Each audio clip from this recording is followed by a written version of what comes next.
Rahim. Aujourd'hui, on va aborder un sujet, un problème de santé qui est très fréquent, qui touche essentiellement les sportifs, essentiellement les joueurs de foot. Donc, c'est un problème اللي كيأثر على المردودية وكيأثر على الفاعلية نتاع هاد لي joueurs ou bien sûr durant l'année كيراطيو بزاف نتاع لي ماتش à cause de ce problème. Donc, اليوم on n'a pas un consensus sur une définition de la pubalgie, mais on peut dire généralement que c'est une maladie de carrefour pubien liée à l'effort sportif. Et ce qu'il faut savoir aussi, que c'est une pathologie récurrente. C'est-à-dire que c'est une pathologie, c'est un problème qui survient plusieurs fois durant la saison et plusieurs fois durant la carrière. C'est pour cela qu'il est très important de chercher les facteurs de risque et les traiter pour éviter la récurrence. Concernant l'épidémiologie, donc l'incidence de la pubalgie est plus fréquente chez les hommes. Donc jusqu'à maintenant, jusqu'à ce jour-là, maintenant, chez série les la pubalgie dans le sexe féminin. Donc euh, peut-être parce que le sport féminin, principalement les sports comme le foot, les ont une grande incidence sur la pubalgie. عاد كيبداو les femmes كيلعبوهم بزاف. Donc peut-être prochainement on aura une série qui parle de la pubalgie chez le sexe féminin. Mais aussi pour des raisons qui sont biomécaniques, parce que le bassin le sexe féminin, comme on a déjà dit le cours le LCA, c'est un bassin qui est large par rapport au sexe masculin, et donc même les insertions tendineuses les muscles adducteurs par rapport au sexe masculin. Donc concernant l'âge, donc il touche généralement les extrêmes de carrière, donc soit les joueurs du début de carrière entre 17 et 18 ans, et entre 30 et 35 ans. Donc actuellement là il y a un joueur, c'est Lamine Yamal, il a un problème de pubalgie récurrent. Donc il a raté plusieurs matchs cette saison, ainsi que la fin de la saison dernière. Donc c'est à cause de ce problème. Donc c'est un problème qui est fréquent dans les sports avec les appuis monopodaux, avec les changements de direction, les accélérations, les rotations de tronc sur le bassin. Donc هادشي كامل كاين في الفوتبول. Aussi le tacle, c'est pour cela من كتجي تشوف كتلقى بان l'incidence de la pubalgie عند les défenseurs il est plus élevé que chez les milieux de terrain ou bien chez les attaquants. Donc un petit rappel anatomique, généralement on parle du complexe lombo-pelvifémoral. Donc c'est le complexe qui associe généralement le rachis lombo-sacré ainsi que le bassin, ainsi que les articulations coxofémoraux. Donc en avant de ce complexe, dans l'articulation symphysaire, c'est la symphyse pubienne, d'accord. Cette articulation, il est énervé par le nerf pudendal et le nerf génitofémoral. Donc il est très important de connaître l'anatomie de la région هذه, parce que هادشي غادي يخلينا objectiver les étiologies qui peuvent être responsables de la pubalgie. Pour les insertions musculaires au niveau symphysaire, généralement on a l'insertion des deux muscles. Ce sont le muscle long adducteur, donc c'est le muscle le plus superficiel des adducteurs, donc le long adducteur et le court adducteur et le grand adducteur. Donc, le long adducteur, c'est le seul muscle avec insertion tendineuse qui s'insère à ce niveau-là. Alors que les autres muscles, le court adducteur ainsi que le grand adducteur, ما كاينينش في هاد la photo هادي, mais nous avons des insertions musculaires directes sur les tissus adjacents. Donc, le muscle long adducteur, il est inséré en bas, alors que le muscle droit de l'abdomen, il s'insère en haut. Donc, il faut savoir que euh, qu'il y a un tissu conjonctif qui entoure à la fois le long adducteur ainsi que le droit de l'abdomen, ainsi que les ligaments liés stabilisés ou la symphyse pubien, généralement le ligament intersymphysaire, et le inférieur, le antérieur ainsi que le postérieur. Donc, il y a un tissu conjonctif qui entoure l'insertion tendineuse, le droit de l'abdomen ainsi que le long adducteur et ces ligaments-là, avec bien sûr des terminaisons nerveuses. Et donc, parfois, il a qu'un joueur a un problème, par exemple le long adducteur, ceci peut expliquer une douleur qui n'est pas justement localisée au niveau de l'insertion de long adducteur, mais qui irradie en haut vers les muscles abdominaux.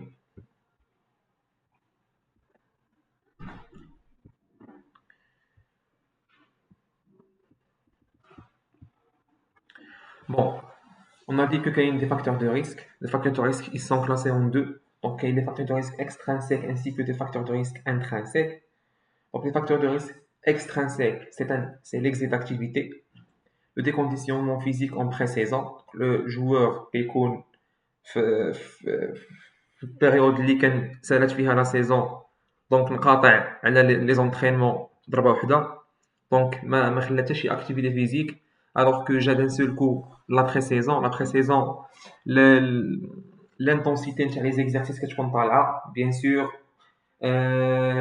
Le conditionnement كيكون فيه طالع pour bien sûr préparer le joueur la saison.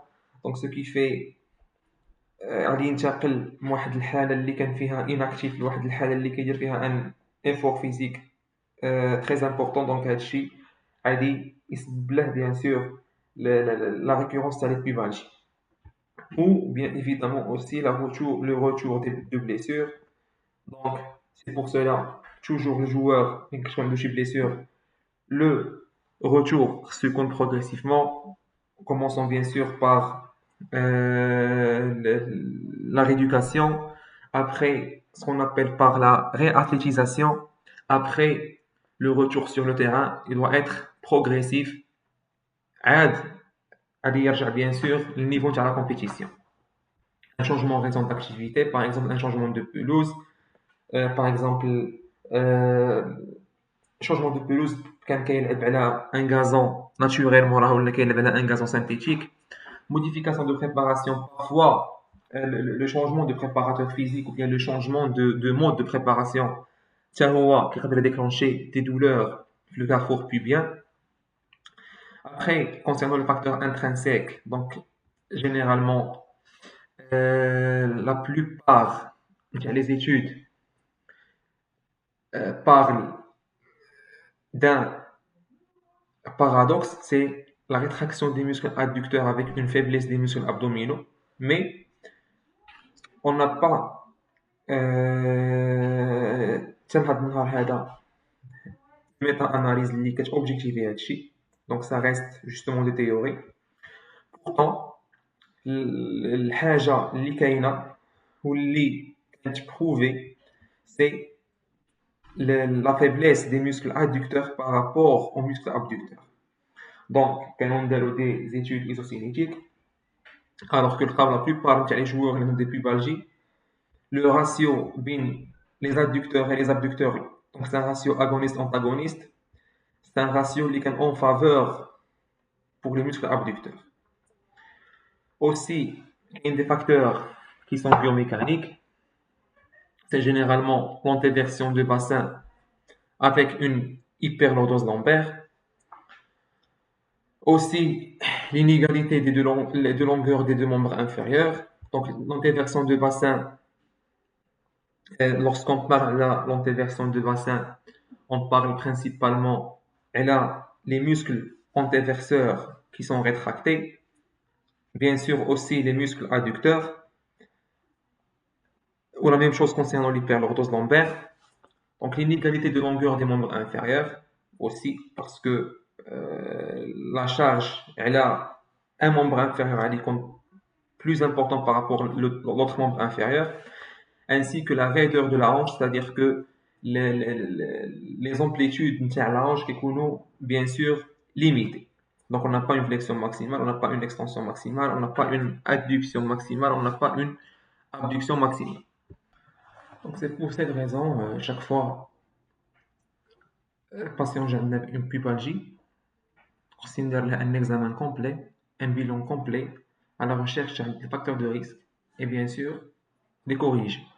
Il a quand même par exemple le patient d'où une antéversion de bassin doit être corrigée par des exercices de renforcement des muscles rétroverseurs, notamment les fessiers, et un étirement des muscles antéverseurs, les droits de l'abdomen ainsi que le psoas. Il y a une inégalité de longueur de membre inférieur. Il faut bien sûr la caractériser. Est-ce que c'est une inégalité qui est organique due à une différence de longueur vraiment, ou bien c'est une inégalité qui est fonctionnelle due à une rétraction, par exemple, de muscles tenseurs de fascia lata, et bien sûr corriger cette inégalité de longueur de membre inférieur pour éviter la récurrence. Parce que un joueur qui a une pubalgie où le facteur de risque n'est pas corrigé, donc toujours, aller dire les pubalgies, c'est ça le problème de récurrence. Donc c'est pour cela, le traitement de pubalgie, c'est bien sûr la correction des facteurs de risque, notamment biomécaniques. Donc, il existe une classification de la douleur de pubalgie donc, en 4 stades. Stade 1, c'est une douleur qui survient uniquement après le sport. Stade 2, c'est une douleur pendant le sport, donc où les touchent la performance sur le joueur. Stade 3, c'est une douleur pendant le sport où les limiter les performances. Le stade 4, c'est une douleur qui est chronique, qui touche la vie courante. Donc, le stade 4, c'est généralement les joueurs en fin de carrière ou bien après la fin de leur carrière اللي كيقول même في retournement au lit كيكون فيه الحريق même من كيفيق باش يلبس les vêtements نتاعو كيكون فيه الحريق. Donc ça c'est le stade extrême. Donc, arrivons au diagnostic. Il faut bien sûr faire une interrogatoire. L'âge de le patient, on a déjà dit que la pubalgie généralement, il est plus fréquente les extrêmes d'âge, entre 17 et 18 ans et aussi en fin de carrière, mais ça n'empêche pas les joueurs au milieu de leur carrière, ils connaissent des pubalgies.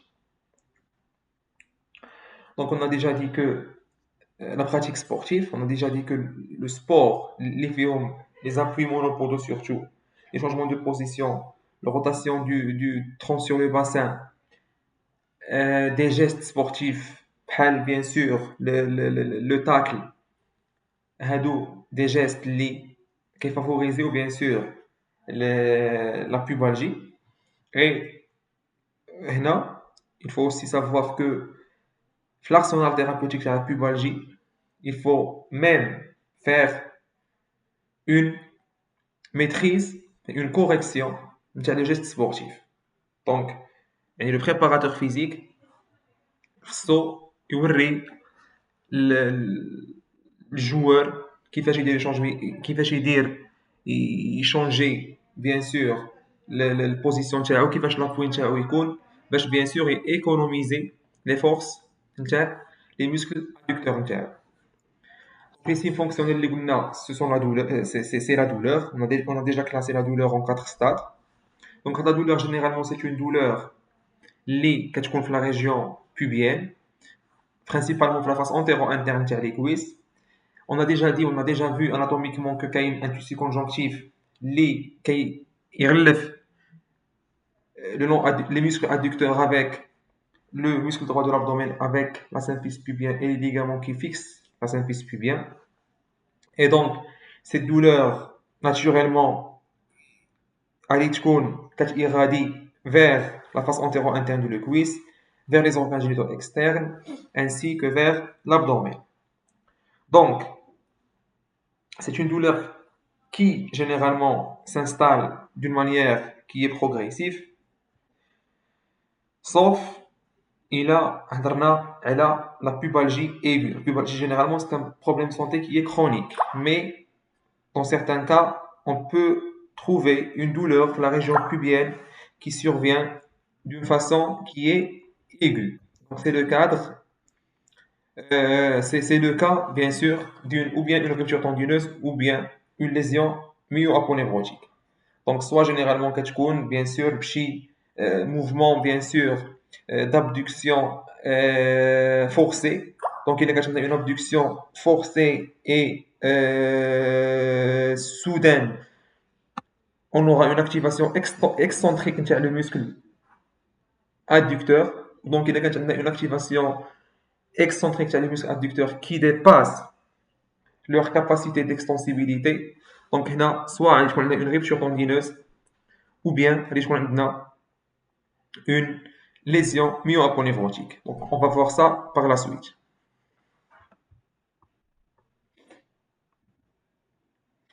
Bon, euh, c'est une douleur généralement,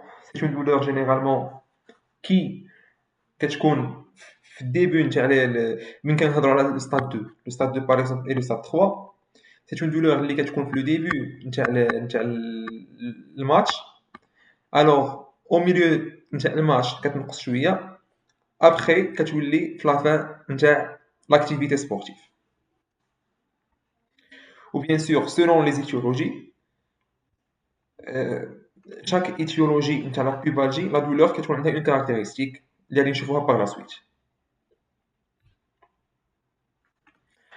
Bon, l'intérêt d'un examen clinique, bien sûr, l'équilibre postural. On doit voir patient, un rachis équilibré ou non équilibré. Pourquoi? Parce qu'on a dit que l'hyperlordose lombaire et l'antéversion du bassin, et on peut considérer même l'hyperlordose lombaire comme une conséquence de l'antéversion du bassin.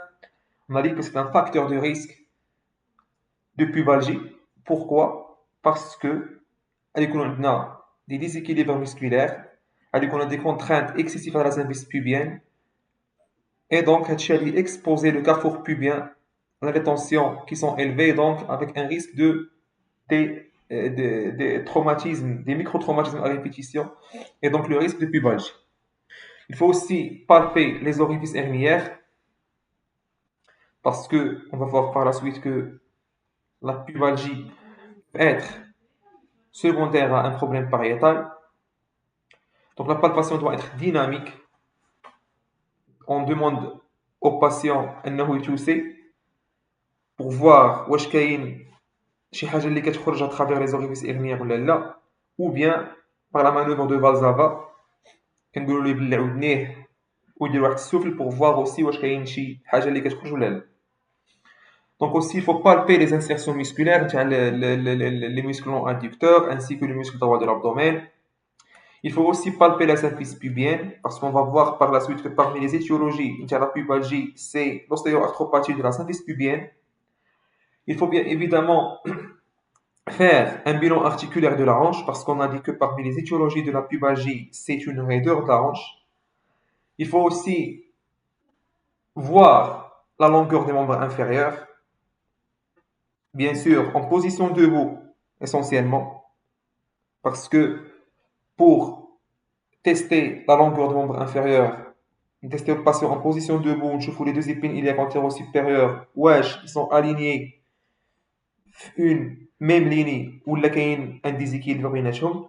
Après, allez نشوفوا il y a un déséquilibre بيناتهم, on va mesurer la longueur pour voir si une inégalité vraie ou bien une inégalité fonctionnelle à cause de rétraction musculaire, principalement du muscle tenseur du fascia latéral. Il faut aussi tester l'adduction par un mouvement isométrique. Donc le patient, soit كنديروا له كرة بين les deux genoux نتاعو et on lui demande de faire une contraction, ou bien excentrique, يعني هو كيحاول يدير l'adduction وحنا كنحاولوا نريزيستيو لهذا الموفمون تاعو pour voir واش كاينه une reproduction de la douleur ولا لا. Donc aussi c'est très important parce que qu'il y a des diagnostics différentiels qu'on va aller voir par la suite. Généralement le conflit fémoro-acétabulaire, les aussi le malade bien joueur qui a une douleur de carrefour pubien اللي كتكون في السبور مي مين كدير هذا الموفمون دو كونتراكسيون ايزوميتريك et excentrique ما كتلقى والو كتلقى بان الباسيون ما عندوش الحريق. Dans ce cas-là, on peut écarter même cliniquement une pubalgie.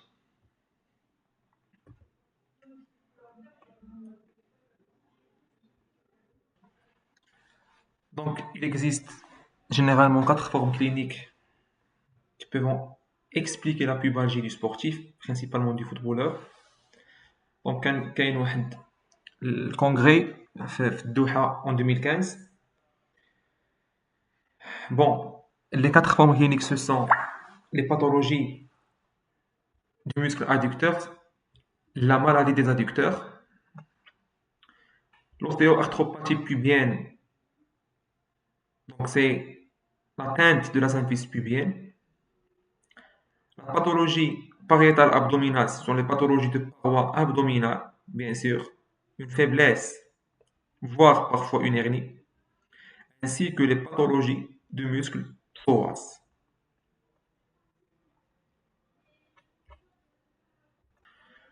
Donc, commençons par l'atteinte des adducteurs, touche principalement le muscle long adducteur.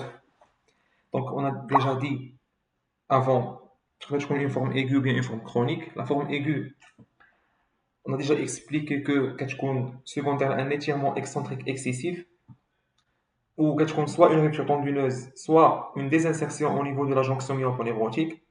Donc, cliniquement, كتكون bien sûr une impotence fonctionnelle, une ecchymose في la face interne de la cuisse, alors que si tu veux par exemple tester un test de contraction isométrique ou un test de contraction excentrique, elle est très douloureuse. Donc je vous pose ici l'exemple d'un joueur qui a une rupture de le tendon adducteur, c'est Kamavinga l'année précédente, où كان بقى شي 4 mois عاد ولا كيلعب. Donc bien sûr في l'IRM هنا كتقدر تلقى bien sûr une rupture tendineuse qui est claire. La forme chronique, il faut savoir que histologiquement le tendon il est mal vascularisé, donc sa capacité de cicatrisation il est réduite. Donc la douleur la maladie la pubalgie secondaire à une atteinte des adducteurs, c'est une douleur اللي كتكون généralement كتبع ديك الستاديفيكاسيون اللي درناها. initialement كتكون في لو فان تاع ليفور، ابري كتبقى تجي في الديبي تاع ليفور كتنقص في وسط ليفور وكتولي ابري ليفور. الوغ في ستاد اكستريم كتكون دومينونت على كاع لي زاكتيفيتي دو في. دونك cliniquement c'est une douleur à la contraction isométrique et excentrique. La radiographie généralement كتكون normale, parfois تقدر تلقى شي انتيزيت. L'échographie, donc il est difficile à réaliser parce que le tendon il est court, mais ça n'empêche pas انك تقدر تشوف la souffrance tendineuse dans l'échographie. On va voir par la suite. Puis l'IRM, un signe qui est caractéristique, c'est le signe de la deuxième fente, ou bien le signe de fente secondaire. Parfois, on a un doute parce que le patient a un problème de la symphyse, problème de l'insertion tendineuse. Donc à ce moment-là, كتبغي تعرف شنو هو البروبليم اللي راه كيجي ليه exactement, تقدر دير une injection تاع un produit anesthésique تما.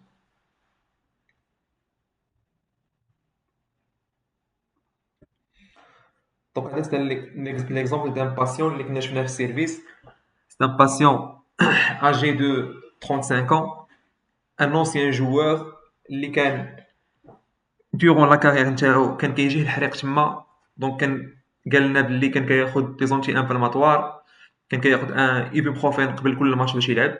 دونك ا مومون دوني دابا جانا في ان ستاد 4، لا دولور يعني في الحياة اليومية نتاعو كاملة، في الليل من كينعس، من كيبغي يدور على اليمين ولا على اليسار كيكون فيه الحريق، من كيبغي يلبس حوايجو كيكون فيه الحريق، من كيتمشى كيكون فيه الحريق.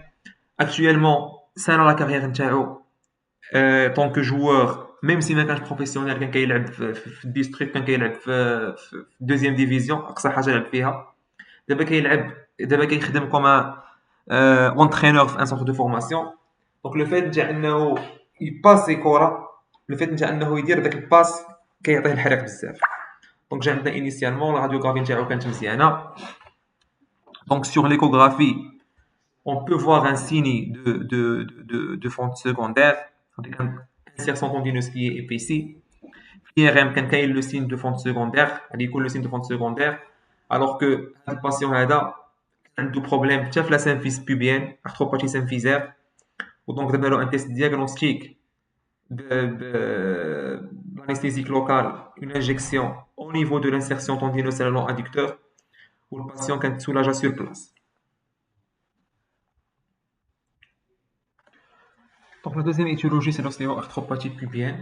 Donc c'est ce qu'on appelle par l'atteinte de la symphyse pubienne. Donc cliniquement, le patient a une douleur au niveau de la symphyse pubienne. L'échographie, on peut trouver un bombement articulaire avec un épanchement intra-articulaire. Et sur la radiographie, on peut bien sûr trouver un élargissement de l'interligne avec des géodes qui sont parfois visibles. Donc l'atteinte de la symphyse pubienne, c'est une atteinte qui touche généralement les joueurs leur fin de carrière, ou bien évidemment qui souffrent des problèmes de pubalgie durant toute leur carrière. Et une autre chose importante à connaître aussi, c'est que l'ostéoarthropathie pubienne et l'atteinte des adducteurs كتقدر تلقاهم بجبيهم عند لو ميم جوار، عند لو ميم باسيون. دونك تقدر تلقى كاع هاد لي بروبليم هادو، كاع لي زيتيولوجي تقدر تلقاهم عند ان سول جوار، باسكو هادو كاملين عندهم دي فاكتور دو ريسك اي دي فاكتور دو ريسك اوسي بيوميكانيك اللي مشتركين. La troisième étiologie, c'est la pathologie pariétale. Donc c'est une douleur suspubienne qui est impulsive, irradiante vers le bas et qui s'efface au repos. Donc c'est une douleur qui se reproduit par exemple par l'atout, bien par la manœuvre de Valsalva. Donc mi kan palper les muscles adducteurs et la symphyse pubienne. Donc la palpation ne reproduit pas la douleur. Donc le plus souvent c'est une faiblesse des muscles obliques. Parfois il s'agit d'une vraie hernie. Donc pour l'examen clinique on peut bien sûr observer ce signe-là. Donc je trouve qu'il y a une asymétrie. On demande au patient de gonfler le ventre نتاعو، تلقاو une asymétrie de ce côté-là. Donc ce qui signifie principalement la faiblesse de la paroi abdominale de ce côté par rapport à ce côté. Donc la quatrième étiologie, c'est une pathologie de muscle psoas, qui est un muscle qui prend naissance au niveau de la 12e vertèbre thoracique et des vertèbres lombaires. Donc il contourne le bord antérieur du l'os coxal pour bien s'insérer au niveau du petit trochanter. Donc les atteintes qui peuvent reconnaître soit une lésion au niveau de la jonction myotendineuse, un conflit avec la capsule articulaire de l'articulation coxo-fémorale, avec une bursite profonde bien sûr, ou bien une pathologie d'insertion au niveau de petit trochiter. Donc l'atteinte de psoas peut se manifester bien sûr par une douleur au niveau de la région pubienne. Donc pour l'examen clinique, on cherche le signe de Ludloff, patient كيكون جالس، كيدير bien sûr واحد la flexion نتاع la hanche contre résistance qui peut reproduire la douleur. et aussi le signe de Thomas pour chercher bien sûr une rétraction ديال البصواز avec une sensibilité à l'étirement. La position de départ هي هذه. Donc le patient كيدير une flexion de la hanche. Donc il a une rétraction de psoas généralement حتى هاد la hanche اللي تمشي en flexion. Mais هنا on teste généralement la rétraction des fléchisseurs de la hanche. Donc il a مشات la hanche en flexion ou genou presque le même degré de flexion, c'est-à-dire que le psoas est rétracté. Alors, là, la hanche مشات en flexion, alors que le genou مشى vers l'extension. Ça, c'est le droit fémoral qui est rétracté. Pourquoi? Parce que le muscle droit fémoral, c'est un muscle biarticulaire avec une flexion de la hanche et extension du genou. Aussi, le muscle psoas est testé au B, la rétraction du tenseur de fascia lata. Donc il a la flexion de la hanche associée avec une abduction de le côté contralatéral. Ça, c'est un signe de rétraction du muscle tenseur de fascia lata. Donc concernant le diagnostic différentiel, qui me le principal diagnostic différentiel, c'est le conflit fémoro-acétabulaire. Donc le conflit fémoro-acétabulaire, patient, il souffre d'une douleur lors de la pratique sportive, avec parfois des craquements qui sont audibles lors des mouvements flexion-extension de la hanche. Donc il faut savoir que qu'il y a généralement deux grandes entités de le conflit fémoro-acétabulaire.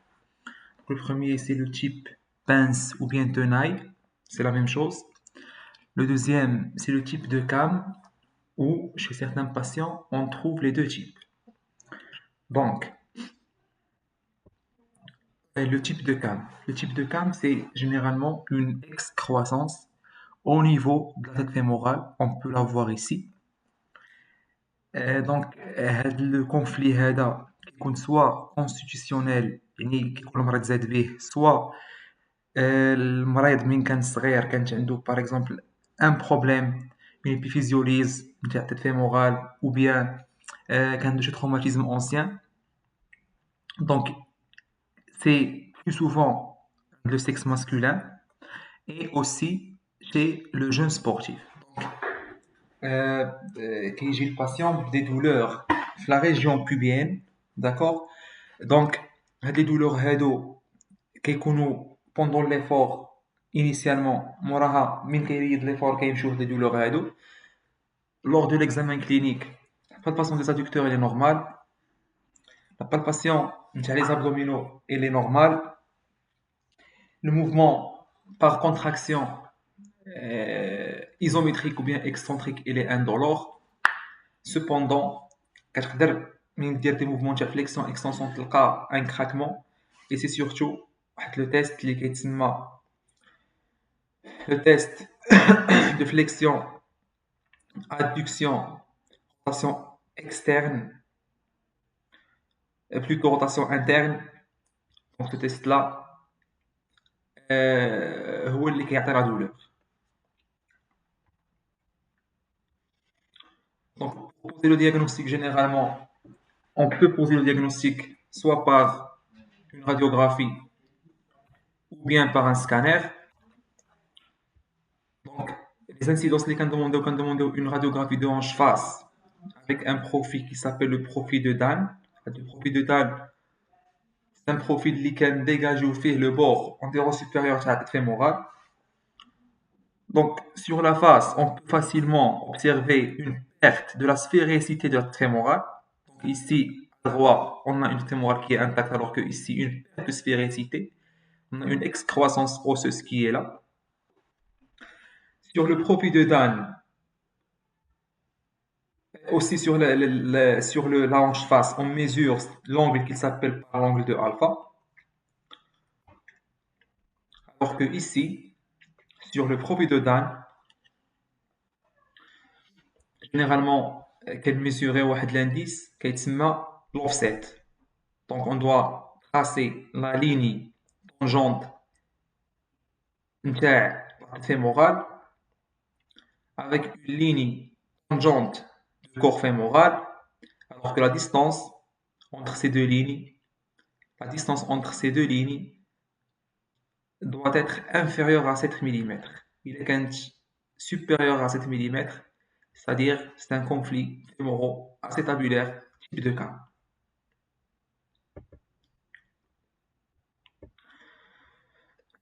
Donc, généralement, le risque اللي كاين بالنسبة لهذا conflit fémoro-acétabulaire, c'est l'arthrose secondaire. C'est l'arthrose secondaire. Donc, c'est pour cela, هنا في la prise en charge pour un sportif amateur. Donc, bien sûr, كنديروا des séances de kinésithérapie, de renforcement de l'ensemble des muscles périarticulaires de la hanche, mais il faut aussi faire une approche conservatrice et économique. C'est-à-dire que واحد السيد اللي كيلعب الكرة occasionnellement, donc on doit lui conseiller انه يريض هذا الشيء هذا ويبقى يدير دي سبور اللي par exemple ما فيهمش une charge mécanique à la hanche, parce que le risque de l'arthrose il est inévitable. Pour des joueurs, généralement ils sont de haut niveau, on peut bien sûr ils peuvent avoir par exemple une chirurgie à l'exérèse de l'excroissance osseuse, même s'il est ou bien par voie arthroscopique ou bien par une voie ouverte. Donc on a dit que le risque c'est l'arthrose. Là, je vous donne l'exemple d'un joueur de tennis, c'est André Murray. C'est un joueur qui avait un conflit fémoro-acétabulaire. Donc, les exigences les joueurs professionnels كاينين بزاف. Donc, il n'a pas pu arrêter, ce qui fait كمل par une prothèse de la hanche. Et après, il a repris le sport avec une prothèse de la hanche. Donc, le deuxième type, c'est le conflit type pince ou bien tenaille. C'est un conflit qui est souvent de la femme ou de la jeune sportive. Donc, une jeune sportive pour une douleur au niveau de carrefour pubien. Le premier diagnostic à évoquer, c'est bien sûr le conflit fémoro-acétabulaire type de tenaille. C'est quoi le conflit fémoro-acétabulaire type de pince ou bien tenaille? On peut observer ici, à ce niveau-là, une excroissance au niveau de l'acétabulum. Donc chez l'homme, on a dit que c'est une excroissance au niveau de col, mais ici c'est une excroissance au niveau de l'acétabulum, une douleur avec un craquement. Donc من كيبقى كتبقى كتجري كتبقى تسمع des craquements, l'extension aussi كتسمع des craquements. Donc le test positif cette fois-ci, c'est le test d'une flexion, abduction et une rotation externe, bien le test de Faber. Le bilan radiologique, cette fois-ci, c'est généralement une radiographie de bassin avec c'est une radiographie de bassin en face. On peut parfois le visualiser une excroissance osseuse, mais qu'il y a le signe qui est le signe de croissement.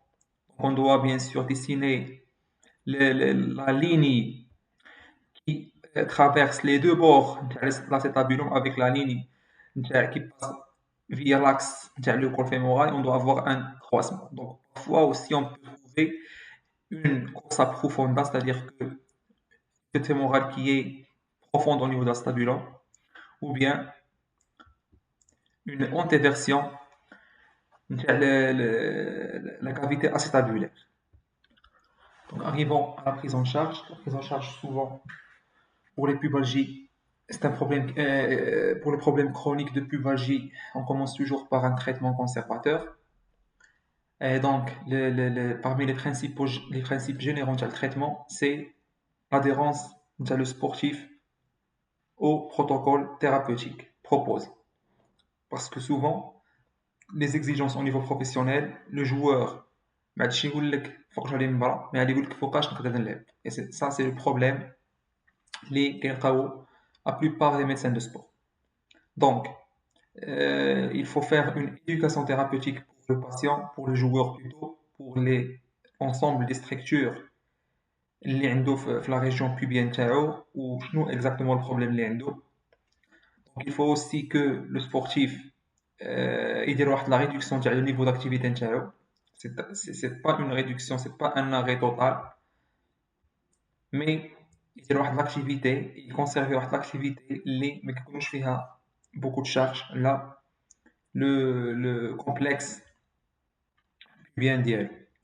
Donc la rééducation, bien sûr, ça تندار en progression, palier par palier, où bien sûr l'objectif الأول نتاعها هو l'indolence.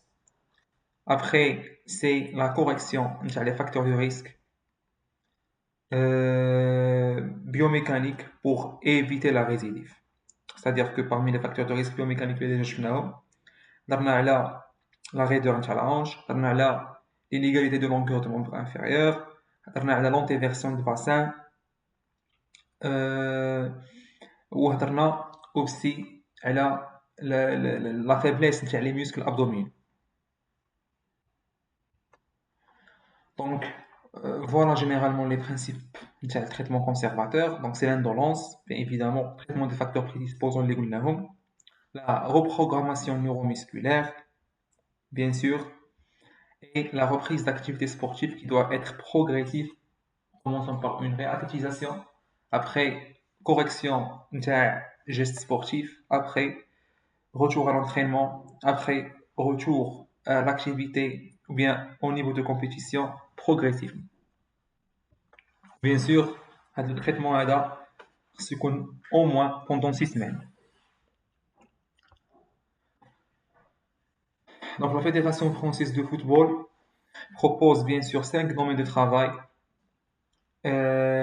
Premièrement, c'est l'activation des muscles transverses et les muscles abdominaux, avec les muscles respiratoires, bien sûr. Avoir une mobilité de bassin qui est idéale, avoir une mobilité de hanche qui est idéale. Donc, une activation des muscles adducteurs, avec bien sûr un travail proprioceptif.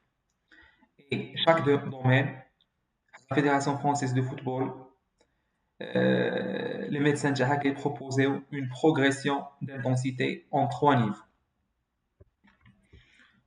Donc, concernant le traitement conservateur, donc on commence toujours premièrement par un repos sportif, on a dit, où le joueur كيبقى des exercices اللي ما كيكونوش فيهم des charges على le complexe pubien تاعو, par exemple le vélo, ainsi de suite. Donc il peut aussi bénéficier des mesures بحال le massage transverse profond, بحال les ondes de choc, بحال le TENS. Et le travail se commence bien sûr par un travail respiratoire et un travail de muscle transverse en 3 niveaux.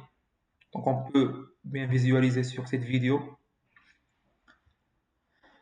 Travail en 3 niveaux. Premièrement, c'est le travail des muscles transverses seuls, comme le تشوفوا هنايا. Après qu'on travaille en synergie avec les autres muscles, pelvien et fessiers, par des exercices de pompe. Et après, un travail sur le muscle transverse avec un verrouillage de complexe lombo-pelvien.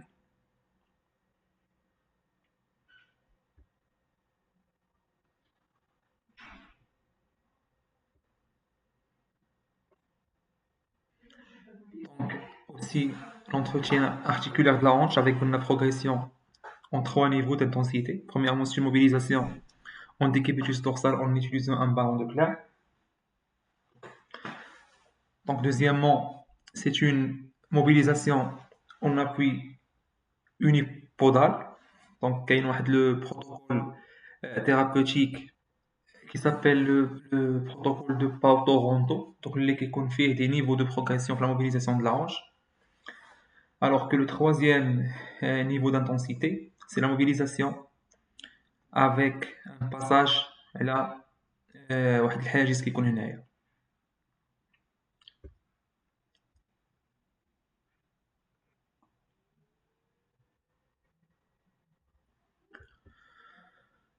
Après, c'est un entretien articulaire نتاع le bassin, mobilisation نتاع les articulations sacro-iliaques, ainsi que les autres articulations de composantes du bassin, bien sûr, avec 3 niveaux de progression. Premièrement sur un ballon, après avec une mobilisation de chaque hémi-bassin, et après, bien sûr, mobilisation de bassin avec un passage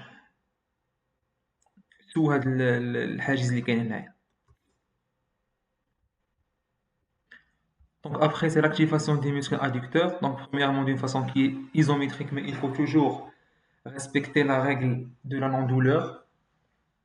Ça, c'est le premier niveau. Deuxième niveau, c'est une contraction, c'est un renforcement excentrique, bien sûr, avec un freinage.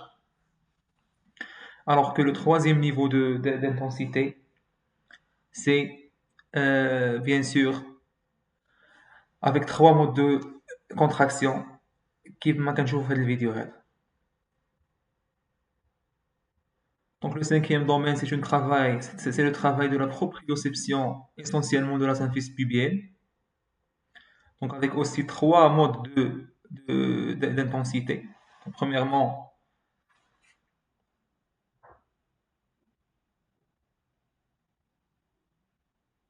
donc selon 3 modes d'intensité. Premièrement, on dit cubitus dorsal. Après, selon le protocole de Porto-Randol, qu'on a déjà parlé. Voilà, premier niveau d'intensité.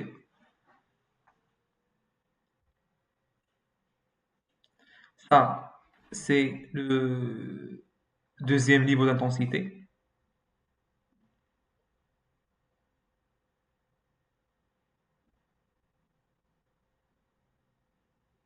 Avec une dissociation, bien sûr, des ceintures scapulaires et du membre inférieur. Et ça, c'est le troisième niveau d'intensité du travail proprioceptif de l'articulation symphysaire.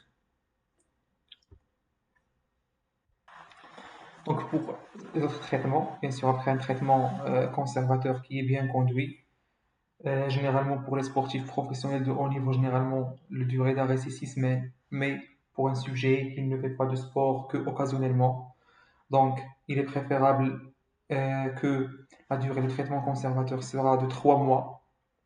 Bien sûr, initialement, les 3 premières semaines, c'est surtout des techniques antalgiques après une réévaluation.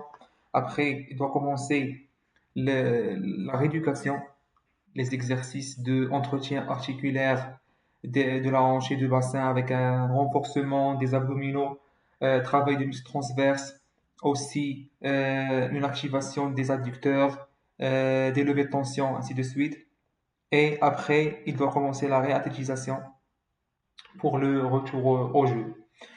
Sinon, il y a des traitements qui sont interventionnels pour des formes résistantes au traitement conservateur, les injections de PRP ou bien les injections de dextrose au niveau tendineux, ainsi qu'une injection de toxine botulique dans le corps musculaire de long adducteur. Donc, parce que si on considère que le long adducteur est rétracté, donc si on si